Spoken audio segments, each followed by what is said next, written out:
Hey everyone! Whew. So, maybe you just got done watching me make that video about Milky Oats and how to grow them and harvest them and all that stuff.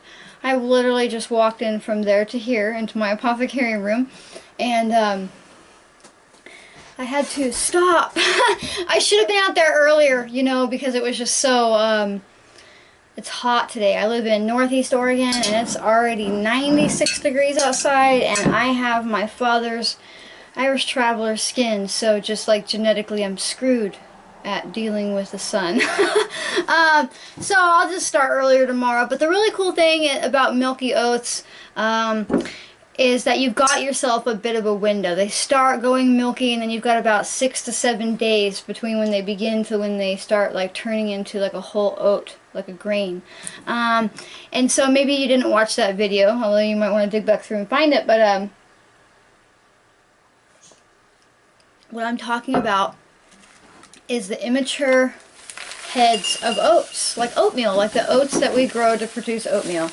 And this is what I harvested in the past 15 minutes that I was out there, and I was like, this is way too hot. I'm going to go back out tomorrow morning, or maybe this evening. This is what I harvested, and I've got a good sized patch out there, and let me see if I can find a good example of one that will be milky for us. They're all milky, but some are a little milkier than others. So what milky means is that at that certain stage I was talking about, they swell up with latex. And you're like, latex? I'm not trying to make some medicine out of a glove. But it's just a naturally occurring latex. So let's see if I can get this one to pop out some milkiness for us. She's like, no, but I'll pop forward. Oh, there's a little in her, but not enough to show. Hold on, let me find, sometimes you'll find a real good one that'll really just, it'll pop. It's hard to, like, when you grow a large amount of them, like some will be further along, some will be further behind. Just depends on when it, there we go. See? Depends on when it came up out of the ground, like which seed popped up first. So you see all that white gooey substance? That is a naturally occurring latex that happens in every single oat plant before it turns into the grain that is oatmeal. And now, ooh, that one squirted out. And now when you harvest at this stage, there's some really cool attributes to her, and I'm just going to start working on getting some of this oat straw out of there while I talk. That are amazing nervines, like, and nervine means to calm us down, like something that just makes us, that sedates us, it calms us down. So versus a stimulant, which makes us, let's go, go, go, go, go, like caffeine, a nervine is something that's like, whoa, let's just sit back and take slow breaths. And she's really awesome for nourishing just stressed out people. Our nervous system, depleted adrenals. Again, she's awesome for postpartum depression. Like, she's a favorite ally. She's good for some people like that are going through recovery, although I'd like to say that if you are coming off of benzodiazepines, which is Klonopin, Valium, Xanax, please do not use nervines.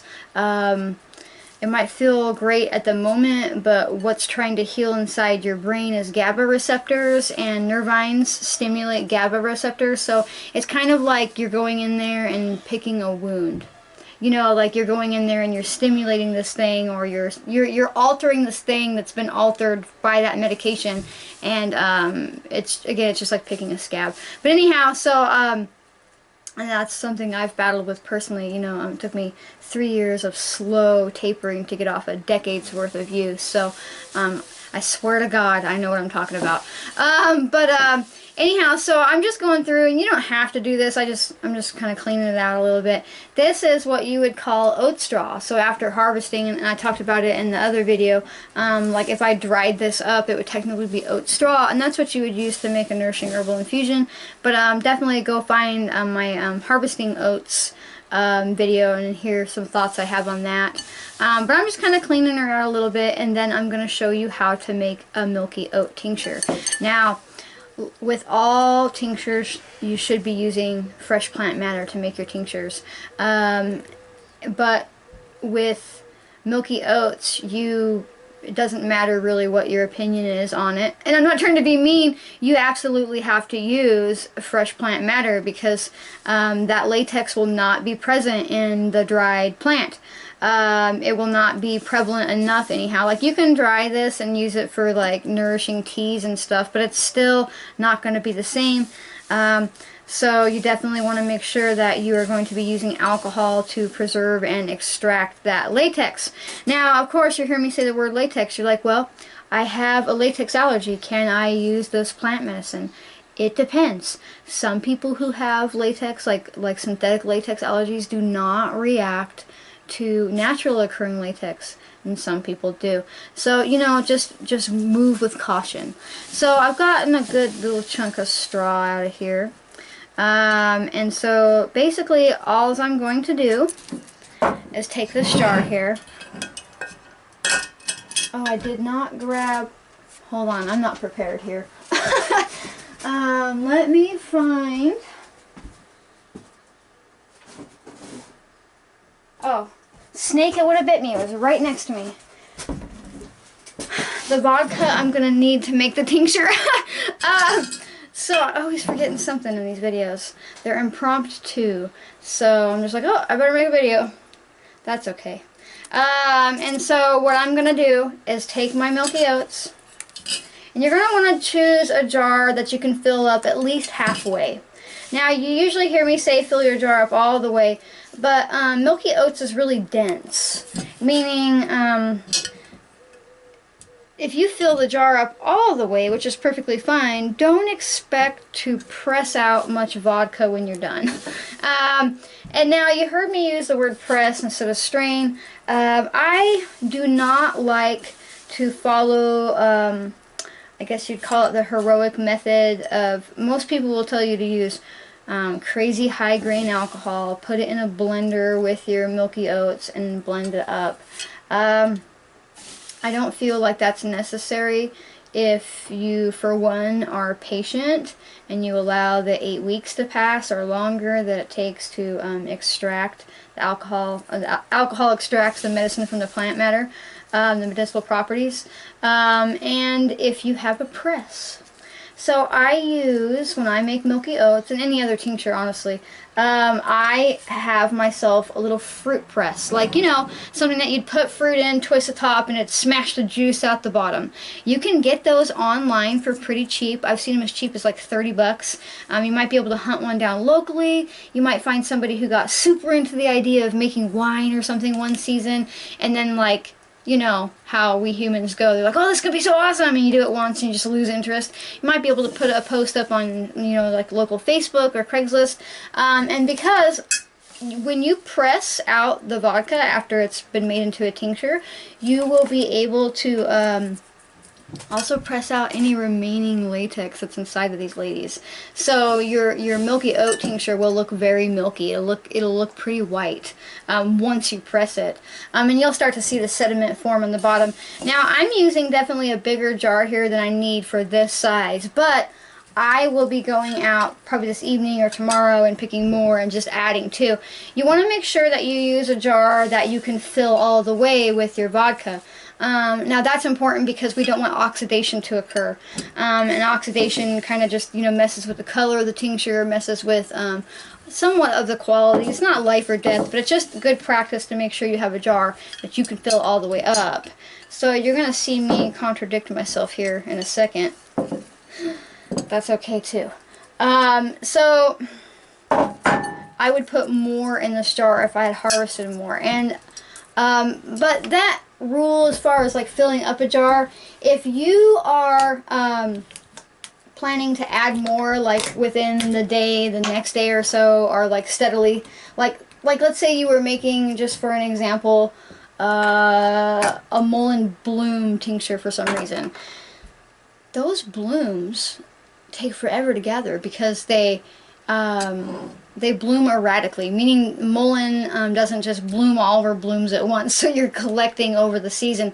So if you're like, okay, well I have enough to fill up that much in my jar, and so you take your 100 proof vodka because it's 50% water and 50% alcohol, and that gives us an even water to alcohol soluble ratio, and you're going to cover up just enough of the blooms, just enough to keep them all submerged.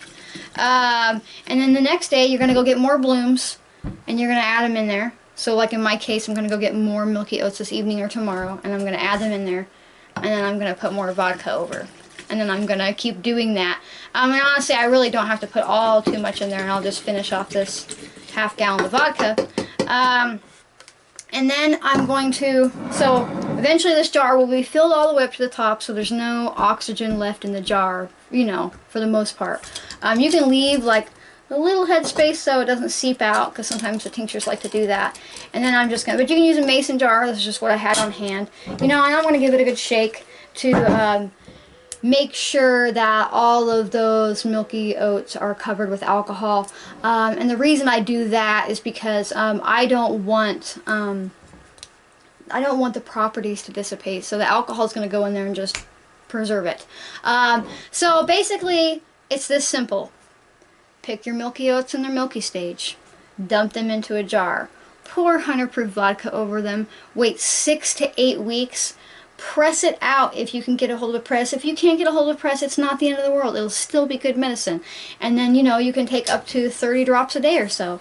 It's really, really awesome medicine. It's so safe. It's so simple to do, and you are definitely smart enough to do this. Now, what I'm going to do is I'm going to write what it is on a label. Because maybe you get like really into like making tinctures this season, and you're like, yeah, and all of a sudden you're like, oh my god, I have like 30 jars of tincture on a shelf. Oh shit, I don't remember what they all are. And now you get doing this long enough, you'll be able to look at it, taste it, smell it, and be like, oh, that's lemon balm, oh, that's, but in the meantime, and even then, just to be safe, because we are humans and we're definitely, you know, flawable. Is that a word? Flawable? I think it should be. If it's not a word, it's now a word. And then so you're just gonna write on there what you use. So I write down Milky Oats, 100 proof vodka. I always like to write where I got it, which is out of my garden. So